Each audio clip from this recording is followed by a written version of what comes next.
Dan il-gvern huwa miftuħ għall-iskrutinju fosthom tal-midja għaliex b'hekk biss nistgħu nassiguraw li t-tmexxija tibqa' b'saħħitha. Kien b'dan il-mod skiet li l-Prim Ministru Robert Abela bagħat messaġġ ċar f'laqgħa mal-Kunsill Malti għall-Iżvilupp Ekonomiku u Soċjali l-MCESD fejn elenka l-ħidma li wettaq il-Gvern fl-aħħar xhur f'dak li għandu x'jaqsam ma' governanza tajba u saltna tad-dritt. Il-Prim Ministru qal li sa mill-bidu ta' tmexxija bagħat messaġġ ċar li l-governanza tajba kienet se tkun ta' priorità assoluta għal dan il-Gvern. Semma kif id-deċiżjonijiet li ttieħdu fl-ewwel ġimgħat kienu kruċjali biex intbagħat messaġġ b'saħħtu lejn tranquillità li f'pajjiżna kien hawn qaġ kbir għaliha. Dr. Abela qal li dan il-Gvern ma ħares lejn wiċċ ħadd u ħa kull deċiżjoni meħtieġa għaliex ma ssugrax jitlef il-ġid ekonomiku u soċjali li nħoloq fl-aħħar snin.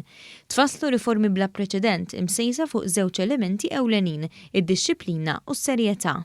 Ressaqna quddiem l-ogħla istituzzjoni ta' pajjiżna l-Parlament riformi kbar li b'sodisfazzjon ngħid li ntlaqgħu pożittivament kemm mill-Kummissjoni Venezja li kienet għamlet rapport dwar dan is-suġġett f'pajjiżna kif ukoll mill-Kummissjoni Ewropea.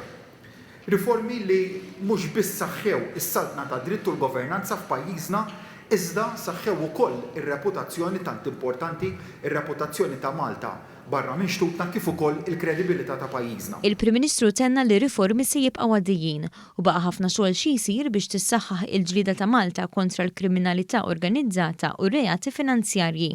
Dr. Abela temm billi saħaq li dan il-Gvern huwa miftuħ għall-iskrutinju u qal li l-istituzzjonijiet f'pajjiżna jeħtieġ li jkomplu jissaħħu. Nafu li d-dinja tal-lum hija karatterizzata mill-bidla u jekk irridu nwieġbu b'mod effettiv għal dawn l-isfidi, jeħtieġ li nkomplu nsaħħu l-istituzzjonijiet tagħna biex huma wkoll jantiċipaw dawn il-bidliet u jwieġbu għalihom. Din il-kapaċità ma tiġix b'kombinazzjoni iżda b'sistemi b'saħħithom ta' governanza tajba.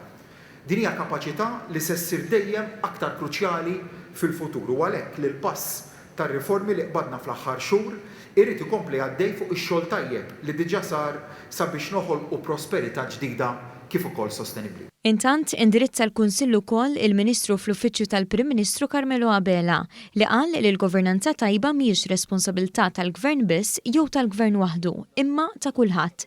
Żied li l-governanza tiswa l-flus u din l-amministrazzjoni qed talloka riżorsi finanzjarji meħtieġa fost oħrajn fl-FIAU li fl-2013 kellu 15 il-ħaddiem fih danu u li din is-sena dan in-numru mistenni jitlaq għal 158.